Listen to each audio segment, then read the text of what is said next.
Hey guys, how you doing?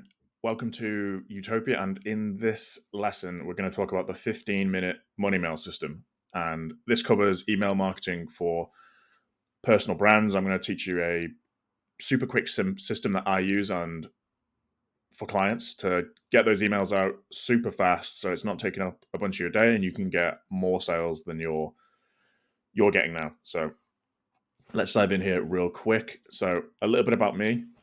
My name is Glenn. So, unlike probably a lot of you guys watching, I took the conventional career path for a long time, got a degree, got a master's degree, and I worked in a government office until I was about 28. And then that's when I built my business to the point where I could leave this and then pursue copywriting, direct response marketing full time. And I'm now 30, so I've been full time for a year and a half now in the email game. So I always loved writing, discovered email, and fell in love with the idea of just sending quick emails that get repeat sales, like short, personal, story-based emails that people love to click from and buy from. Before fixating on email, I built an audience of 18K across all platforms, so like Twitter, LinkedIn, the rest of it. Launched an 80K personal branding cohort a couple summers ago, and that's where I got my first taste of just sending these 10-minute email, like sending out a 10-minute email promoting a cohort I had launched and having like two people buy for, $1,400 for a 15-minute email. I couldn't believe it. Like, it was crazy. And it really taught me that, it doesn't matter how many social media followers you've got. It's the email list is where all the money is. So I built my personal email list to around 2,000, and I've been sending 5 to 7 emails a week to this list for the last 18 months. And yeah, it's a crazy feeling having people who have read every email you've ever sent for, a year and a half, nearly 2 years. And that just goes to show you how this system works. Like, we don't bore people to death. We keep them entertained and we keep them hooked for, years at a time. And it's not uncommon to see someone buy one of my products and see that they've read 100 emails before buying. But it's that 100th email that just got them to the point where they thought, yep, I trust this guy. I want this offer. I'm going to buy it. So that's one of the beauties of sending emails this way is you're going to build that trust, build the relationship, and you keep people around for a long time buying your stuff over and over again. So I don't just write emails for my own personal brand. I've written emails for some TEDx speakers, high ticket fitness coaches selling 5K programs, and a bunch more. So I have a background in freelance copywriting as well as having my own list. So you can rest assured that the info in here isn't just based on me selling to my own list, but it's based on stuff that works for clients as well. This, despite the last year or so, I'm very attracted to the kind of clientless copywriter model, which is, rather than being a slave to clients all the time, is I make a good chunk of my revenue through selling my own courses, templates, communities, and all that stuff. Just because as a copywriter, I think you should always be your own biggest client, especially if you have an existing audience like me. But from where we are now, so my main focus currently is helping solopreneurs / small, medium businesses run their email lists the right way, the way I'm about to show you. So who is this presentation for? Like, if you're a huge company and you've got all your copywriters and that, you're not going to benefit much from this. But if you're smaller or you're by yourself, you don't have enough money or don't want to outsource your email writing, but you're kind of struggling, it takes too much time, you don't know what to write about, you're struggling to get a rhythm, this is for you. This is going to help you start writing those sales emails in under 15 minutes and getting those daily sales, and just removing a whole bunch of stress off your plate. So without further ado, let's dive in here. I'm just going to run through this super quick. All this presentation, the rest of it will be available in a PDF in much more detail. And you can get that by joining my list, but we'll talk about that later on. So let's just dive in quickly.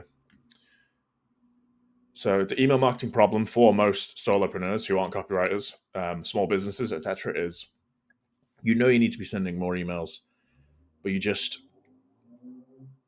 don't have the time, don't know what to write about. So you'll open a blank document. You don't know what to do. You're going to try and be creative or quote provide value.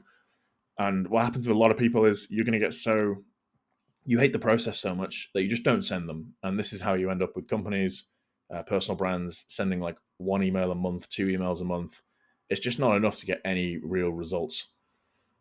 So when you take that approach, you're going to get this blank screen paralysis. You're going to send these long, meandering emails that don't really go anywhere because you don't know what you're doing. You can have super weak CTAs, and even worse, you're going to be scared of selling.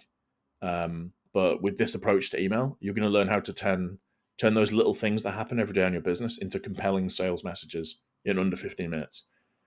And so, yeah, if your email game isn't down tight, you're going to have much less sales. Think about it, like if someone discovers you, like the funnel for this is someone discovers you on socials, they see your lead magnet, great, looks good, they download it, and then that's where we start making the real, like we come in then with the ask after giving them value with the lead magnet, and these emails then are going to build trust and get the sale instead of trying to jump from social media straight to the sale.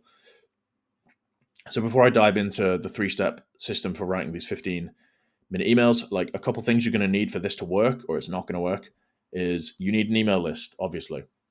Even if you have 50 subs, that's more than most people. And if it's who's on your list, not how many. So don't forget that. So you're going to need an email list. Number 2, you're going to need something to sell. Ideally, something that has already sold. Because if you're going to send unproven offers, etc., you're going to have like mixed results. There are ways around that. But so yeah, the 2 caveats here is I'm going to assume you have an email list and you have offers that sell. So let's take a look here at this 3-step solution for writing these 15-minute emails. So the first step is you need a clear objective. You need to know exactly what you want to achieve with this email before you send it. So don't just open a blank Word doc and stare at it. You need to know, like, why am I writing this email? For example, this week I've been writing emails educating people that I'm going to pre-launch a product next week. So every single one of my emails has the goal of raising my list's awareness of this pre-launch I'm going to run. If you are a fitness coach and you have a cookbook, before you write the email, you need to know that, okay, so the goal of this email is to sell my cookbook. Because think of it like you're on an archery range. How are you supposed to shoot the bow properly if you don't have a target? And the same goes for writing these emails. So again, with this archery example, you're going to need now a story that sells. And to do that, you're going to use a proven story framework, and I'll show you that in a second. So think about it. The objective is the target, and the story that sells is the arrow. That's the means with which you're going to hit the target of getting them to buy your cookbook, to buy your cohort, or to buy your done-for-you service. And the final step is just a strong call to action. Nothing crazy complicated. Just go here. Go here if you want more information, that kind of thing. I'm going to show you more about that in a second. So again, just to recap, this system is for people who aren't using their list enough and just want a way of writing quick emails that convert and getting more business through your email list. So a quick note here, like how many emails should you send a week? And you'll see some guys saying send daily emails. For me, for a long time, I've told people to send daily emails, and I do think it is the best route. But for most people who don't send daily emails, you're going to find the right answer is somewhere between 2 and 7 times a week. Personally, I think 2 is too little, but it's better than once a month, twice a month. And the reason I say you should email people more is because you're going to build the relationship with your list, especially sending emails like I'm going to show you the personal way. The emails I'm going to show you how to write are like when you get a personal letter from grandma. Like how much do you trust that letter? You trust it way more than like a corporate brochure, right, with like logos all over it. So this is going to help us gain trust through what I call the mirror exposure effect. You can Google this, but the mirror exposure effect is simply the more times you're exposed to something, the more you start to just accept it as part of your day and trust it.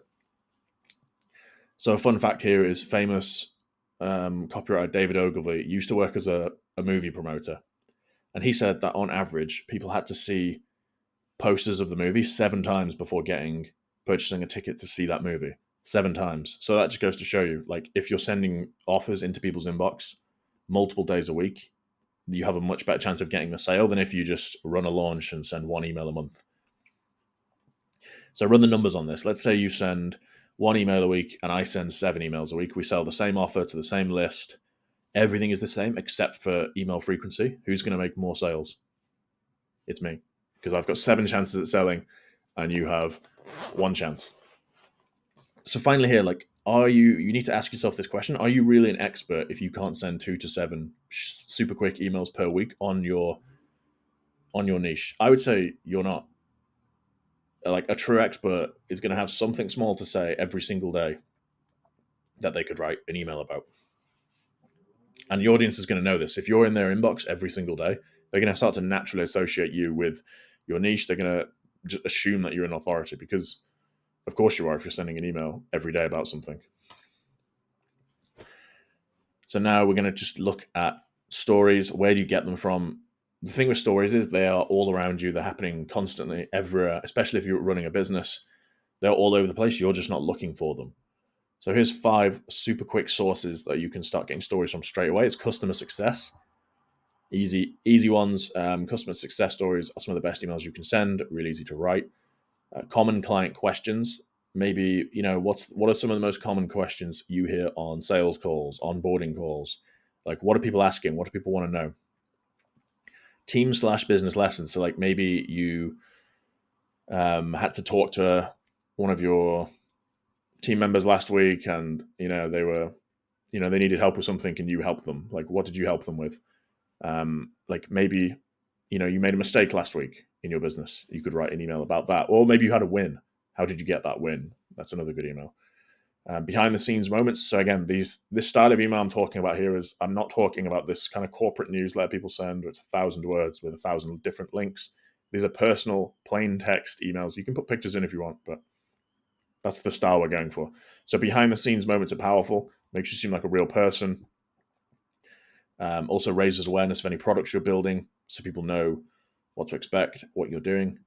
Industry observations. So this is another one that's going to build trust and expertise, because only trusted experts generally put out, oh, I've noticed this about the industry. I predict this is going to happen. So these are 5 places you can look right now where you've probably already just reading this. Maybe you've got a couple stories in mind already that you think would make great sales emails.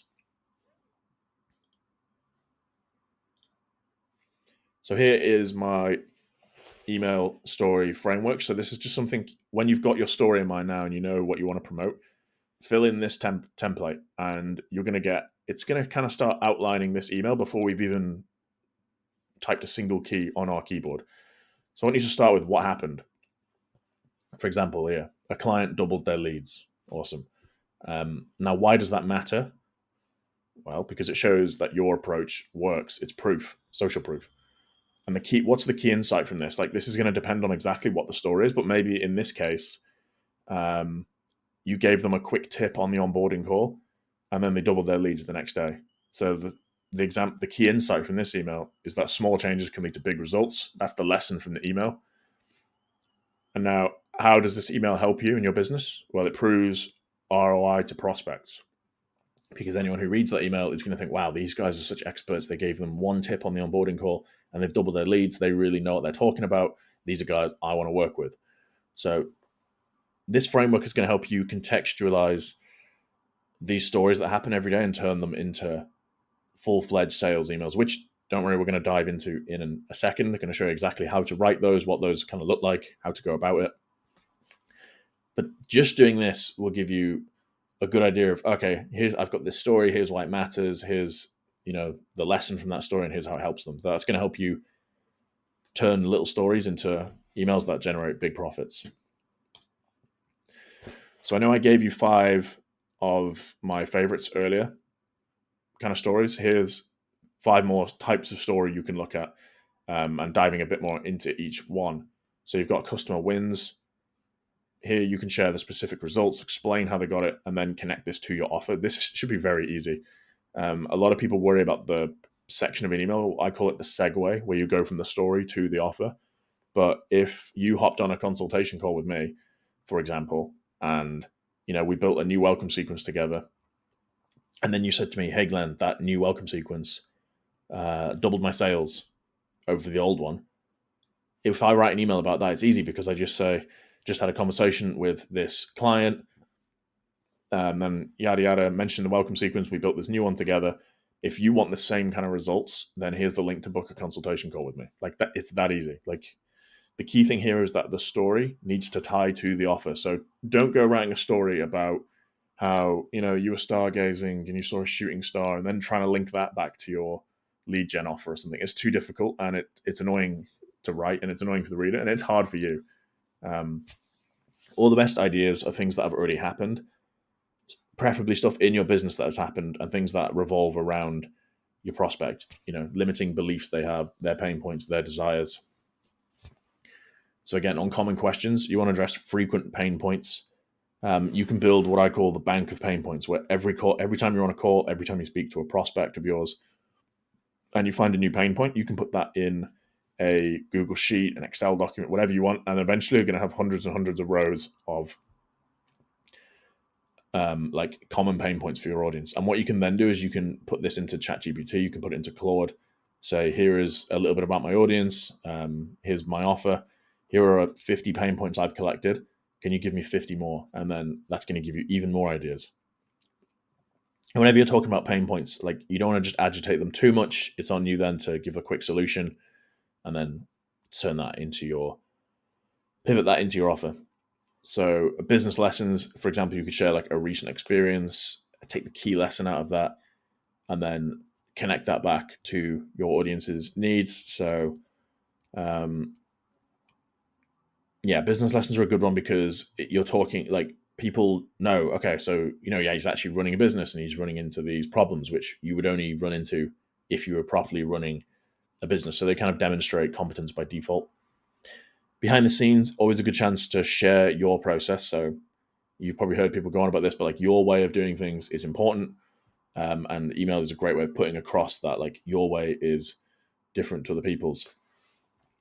Again, you can share unique insights here, natural offer transition, industry observations, great time to like show your unique position on it. Again, when like predictions and stuff, there is no right and wrong. Like, I love to write a prediction email every year on where I think the email industry is going. So from this now, you've got this story framework. You've probably got a bunch of stories swirling around in your head. How can I turn these into emails and actually send them and actually make money from them? Get more calls, get more leads, whatever your objective is from those emails. Let's take a look at that. So here is an outline of what I would call the perfect email structure for this type of email, these simple 15-minute story emails. So you're looking at roughly 250 words. My advice is, if you're new to writing emails and you haven't got a good habit locked down, keep the emails to between 200 and 350 words. That's going to teach you to like get to the point. You're not going to go on too long. And they're easy to write. Like, 250 words, guys, is not much. 10 minutes work at most. And roughly what that's going to look like is, you're going to have your hook where you're going to grab attention, start getting to the point fast. The story, it's going to be roughly 100 words where you just share what happened, focus on tension and emotion. The lesson, 50 words, where you're going to share the insight. This is why it matters. This is why it matters to you. Make it relevant. And then the offer, where, using a simple natural transition, you're going to go into a clear benefit and a specific CTA. So that's how you're going to write a super quick email. This is kind of like the outline. Again, this is not hard rules. This is just a guideline, just to give you an idea for like roughly what these short emails are going to look like for you.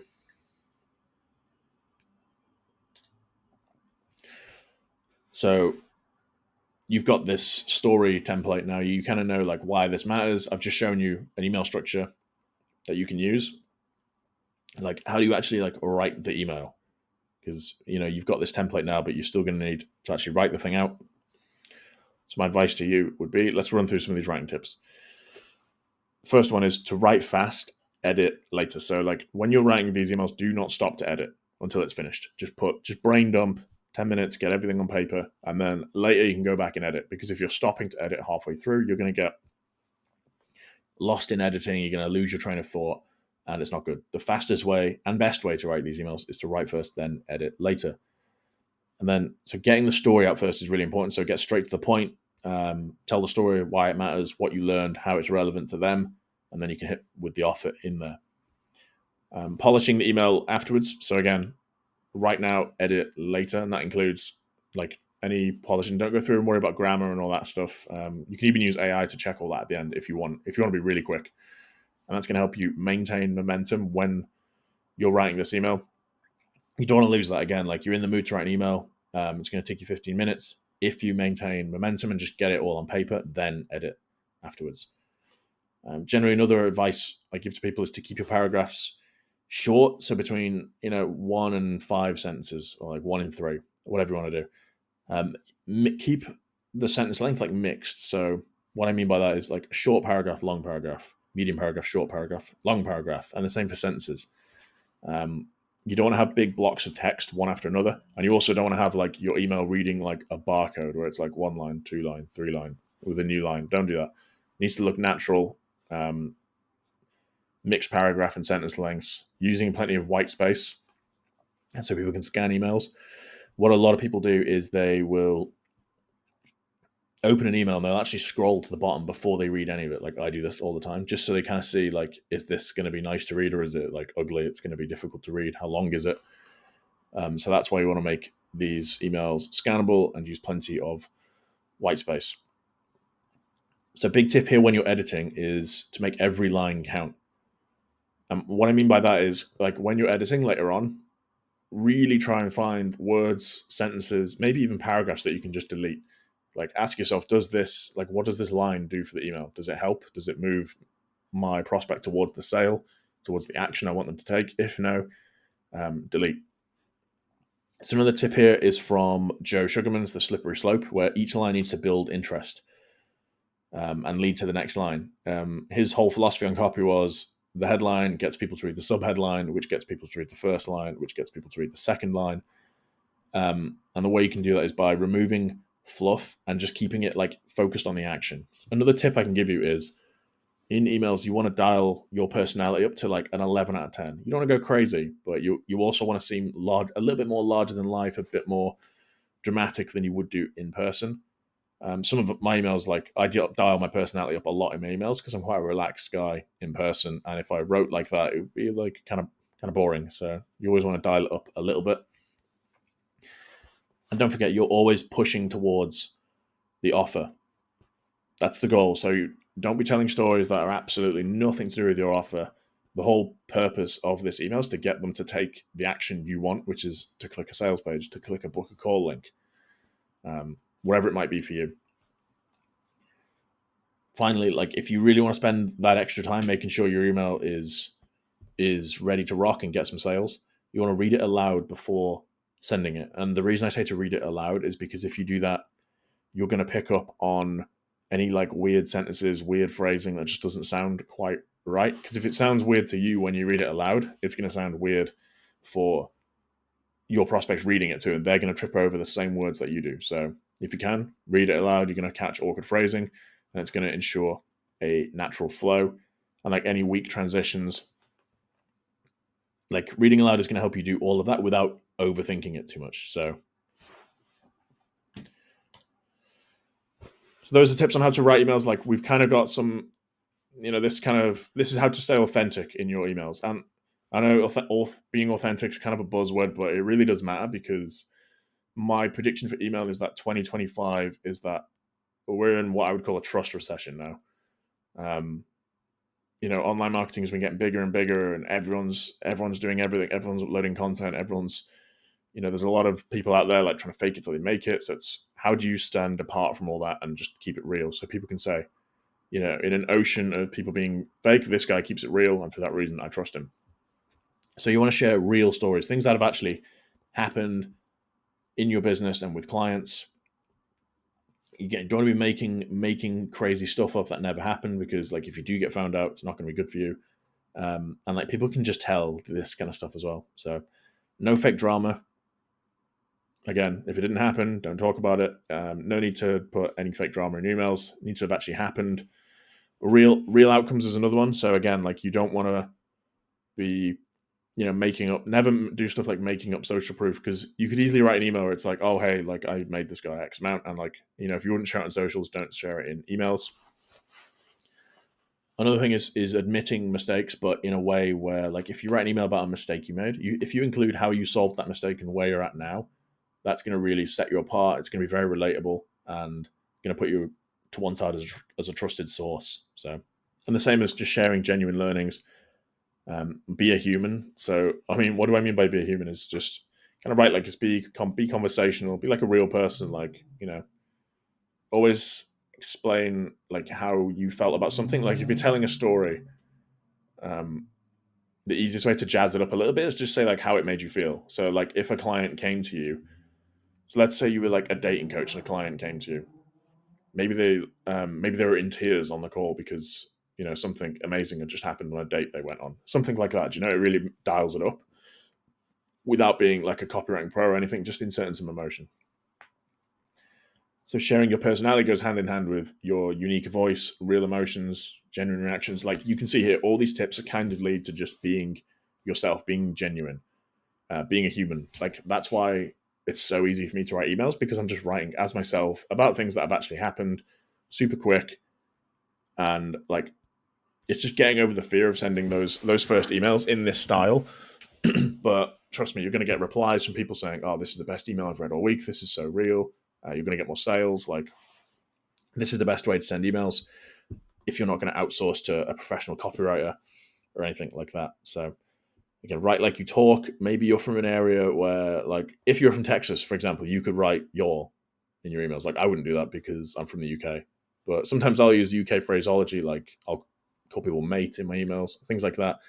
Things that be unique to where I'm from. Finding natural language, no corporate speak.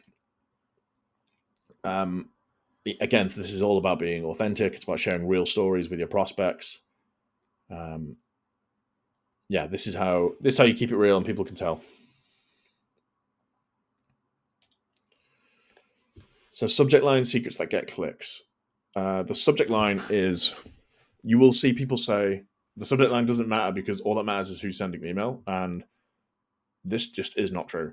So you should always imagine that when you send an email, your email is going to be sandwiched in between emails from the biggest guys in your niche. That's what you should always assume. Like when I send an email, I assume I'm going to be below Ben Settle and above um, like a Frank Kern or someone else like that, just because that's going to put you in the mindset of these subject lines really matter. Like no one reads all of their emails every day. You're fighting for that click against people maybe who have way more experience than you. So the subject line is where you can really set your emails apart, and without taking too much time either. Like um, in that situation where your prospect checks their phone, they've got 5 emails from people they subscribe to, they only have time to read 2. Are you going to be in that top 2 subject lines? That's what I'm going to help you cover in this section super briefly. So one thing I do, which this is going to depend on your ESP, your email service provider, if they let you do this or not, is I always write 2 subject lines for every email, and I put like a 60-minute A/B test on that. So whichever subject line of the 2 gets the most opens after 60 minutes, that one gets sent to the rest of the list. The reason you should do this is you're going to get good at subject lines twice as fast because you're writing 2 for every email, and you get 2 chances to write a good subject line. So it's kind of like a double chance effect. So I always recommend you do that. And then even better, you can go through your last week of emails and go through all the subject line A/B tests that you did, and you can then see which subject line won, and kind of ask yourself, play the little game and ask yourself, why do you think this subject line won? Why do you think this subject line lost? Like, what kind of lessons can I take from that going into the future?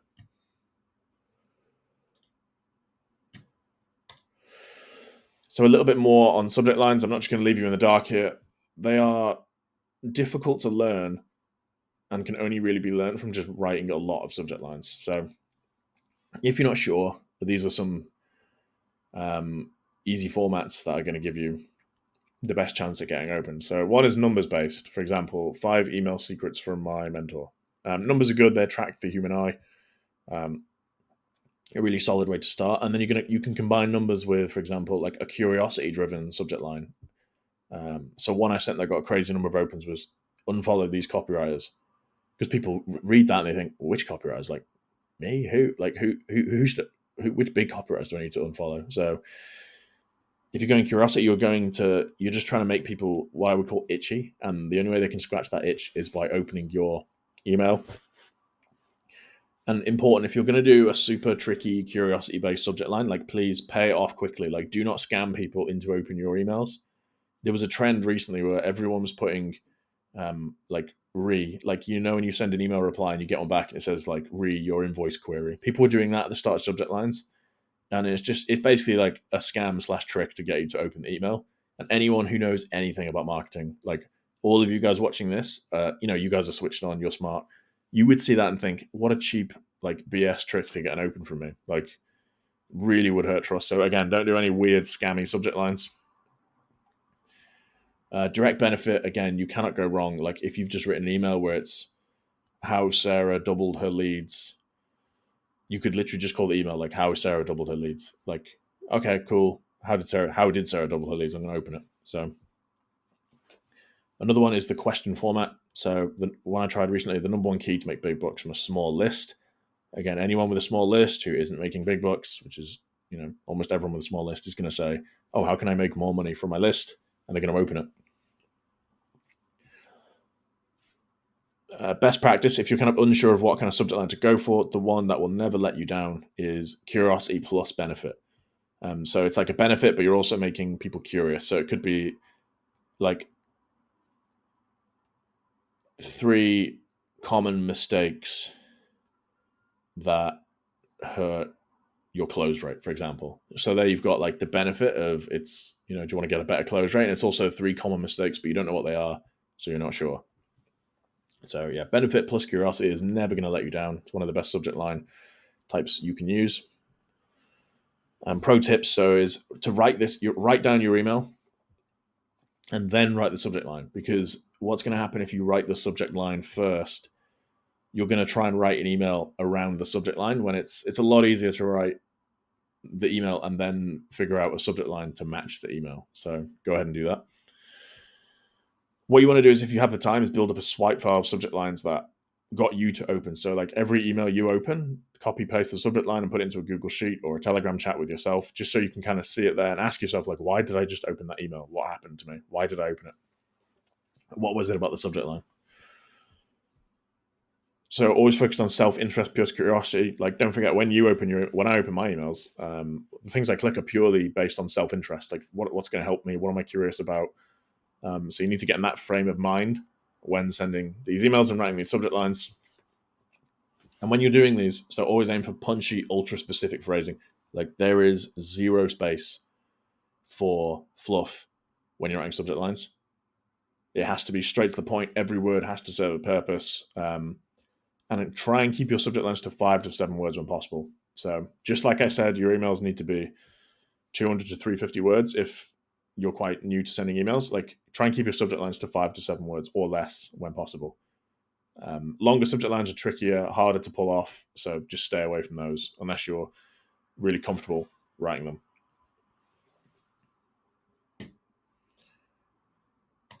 A quick note on email analytics. So you'll see a bunch of people talking about click rates and open rates and all this other stuff. Like, here's my advice on this is, don't pay much attention to analytics, and here's why. So open rates aren't what you think. There is a bunch of stuff that happens that makes actual open rates unreliable. So for example, like there was a change with iOS cookies not a couple of years back, where you can't like trust open rate data from Apple effectively. So like, you just don't know who actually is opening your emails, who isn't. One thing you can do is, because your ESP is going to be somewhat consistent, like if one email gets a 40% open rate, one email gets a 30% open rate, you can be sure that the 40% did get open more. But like, don't panic about open rates is what I'm saying here. So typical industry standard for a list that gets emailed semi-regularly is you're going to get open rates between 20 and 50%. And it's a broad range. But a lot of people are like, oh, I got a 50% open. Awesome email. Like, not necessarily. I could send an email right now that would get a huge open rate, but it doesn't mean it would get any sales. It just means I could just shock people or trick people into opening. So open rates aren't everything. The thing that matters ultimately at the end of the day is booked calls, sales from each email, not your open rate. Like, newsletter guys can flex their open rates. No one cares. If you're sending emails this way, like, we base our progress on profits, not open rates. And just the same as click-through rates. Because here's another example. I could get a 5% click-through on an email just by, the way I frame the click and, promising stuff and this and that. And I've done this in the past, and I've seen emails with a 1% click rate get more sales than an email with a 5% click rate for the same product. So it's not the number of clicks, it's who's clicking the link and why they're clicking the link. And that's why sometimes, like, you might get an email that gets a lower open rate, a lower click rate, but it gets more sales because you're speaking to the right person in the right way. So again, it's sales that we want to look at, not open rates, click-through rates. Like, these are just like lingo that you don't, if you're like a small to medium business or if you're one person, you don't need to worry about like this stuff. As long as, like, for example, if your open rates went to 5% all of a sudden, yeah, you've probably got a problem with your ESP or something's gone wrong there. But like, little day-to-day changes don't matter. Day-to-day changes in click rate don't matter. A note here on subject line congruency. So what do I mean by congruency is, if your subject line is totally unrelated to what you're selling, that's going to hurt your sales. So the subject line, the email content, and the thing you're selling all need to be like somewhat related to each other. And what do I mean by that is, so if you had a subject line that was about weight loss, and then in the email it's like, oh, my lessons from weight loss that apply to like my social media growth course, for example, like that doesn't align. It's like, it's jarring for a person reading it. So that congruency is the subject line, the email, your content, your lead magnet, even your offer. They all need to be like congruent with each other. Worth talking here about lead magnets is, I've tried many approaches, lots of different lead magnets. I've tried not having a lead magnet, and the lead magnet does matter a lot because it's like walking into like a 5-star hotel and there's always a greeter and a doorman, people who like make you feel welcome. They're part of that experience of joining a new world, because when people join your email list, like, they're joining your world effectively. And a good lead magnet gives them a quick win, isn't too big, is easy to consume, positions you as an expert, makes a huge difference. Like, it, before they even received the first email, they've had a good experience with you and you've built trust with them. So I'm just saying then how profit is the key, but so are relationships, because relationships are what lead to long-term profits. So anyone can send their email list like a bunch of offers and just hard sell in every email, get a bunch of sales, but then like burn their list, which is when you get sales, but you burn the trust of your list because either the offer isn't good or the marketing's dishonest, or you're just hard selling all the time and it's really boring for people. So focusing on those relationships, like helping your readers, like, understand that your readers have a problem, you have solutions to said problems, and your offers, if they solve those problems, like, you're going to build that relationship. And stats, I put that at the bottom because stats really, to me mean the least. Like, as I was just saying, I've had more sales come from emails that I've had lower click rates, lower opens, so you really can't read too much into it. So your email is finished, you've got a draft email, you've been through the draft, you've cleaned it up a little bit. Before you send it, you want to hit this checklist. So, do you have a good hook in the first line? No long setups. So, for example, a quick tip on hooks while we're here is what I call the best friend opener. So, let's say you had an important story and you wanted to tell a friend. I would say something like, "You're not going to believe what's just happened. I need to get this off my chest. Yesterday, I had an interesting call with a client." Like, stuff like that, things that hook people in straight away. So now, is your email, does it have one clear story / point? No winding all over the place and like 5 different big ideas. Does every line push towards your offer and keep them reading the next one? Would this email entertain you to read, or do you think this email kind of sucks? And do you have a crystal clear call to action at the end? For example, if you found this helpful, you might like to book a call with me here. Or, if you're also struggling with weight loss, then I've got a link to my cookbook, which you can grab here. So this is in the PDF version of this as well, but you can take the Storybank system. So anytime you're going about your day, I want you to try and put at least 3 stories into your Storybank using this template, where you're going to put a quick summary. For example, Sarah struggled with our software, but she found a workflow hack that cut admin time by 75%. The main lesson, so the best solution often come from users, not creators. Customer benefit shows how adaptable our software is. Possible offers, software package, whatever you could sell to that story. So if you store your stories in this format, you're never going to run out. Every time you sit to write an email, you're going to have stories to work from. And like, this is the biggest challenge with writing emails is just people don't have stuff to write about. But if you have a bank of stories, writing emails is easy. You just sit down and it becomes a question of what don't I write about instead of what do I write about. Some quick tips here is just to keep a Google Doc, a Notion, Notes app with this story bank, whatever you want. This is huge. You need to, like, when something happens, make a note straight away because you're going to forget. Trust me. You think you're going to remember, but you're not going to remember. You can tag stories by type, and then you can also note like what kind of offers you could sell using that story. So, do these strategies work? So, here's a couple quotes just from guys I've done some consulting for recently.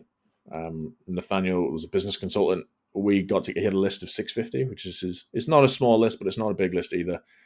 Launched a new offer straight away, 3,000 monthly recurring revenue after 10 days of just switching to this from a newsletter into this, 3 to 7 emails a week promoting an offer, casual personal emails written in 15 minutes. Gasper, another guy I'm helping right now. So 21K from digital products in 5 months. We've been working together for the last 2 or so. Well, he bought my book a while back, and yeah, he's confident that 80% of his sales have come from using my email strategies in Email Blitzkrieg, the name of my book. Some other wins I've had, so I've sold a bunch of 5Ks. Like when I've written emails for high ticket fitness coaches, we've sold 5K programs by getting people to book a call using this kind of email, selling $1,000 courses for TEDx speakers. I've sold $1,500 cohorts. I've sold $5,000 coaching packages from this type of email. Launched a dozen or so products to my own list using these frameworks, and every single time we're talking 4 figures, 5 figures in launches. So what's next from here? So I know we've just gone over really quickly like tips to help you write these emails really fast. What's next is if you are interested in this system and getting more from it, so I would follow me on Twitter. It's at GlennWrites1. Join my email list, and then if you join my email list, you're going to get this training, but a more fleshed out version, a 12-page PDF with the 3-step system, email examples, and more stuff in there so you can really get an idea of how to write these emails quickly. If you need consulting or you have any done for you email projects, you don't want to do it and you think, Glenn, you just take it off my plate. You're going to do it better than I can.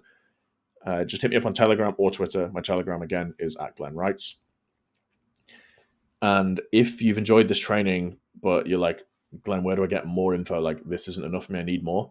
I actually have a 200-page book called Email Blitzkrieg. And inside that book is everything you could ever need to get daily sales from daily emails that take 15 minutes or less to write. Inside that book, I've got 5 interviews with top-level direct response marketers where we talk about email marketing.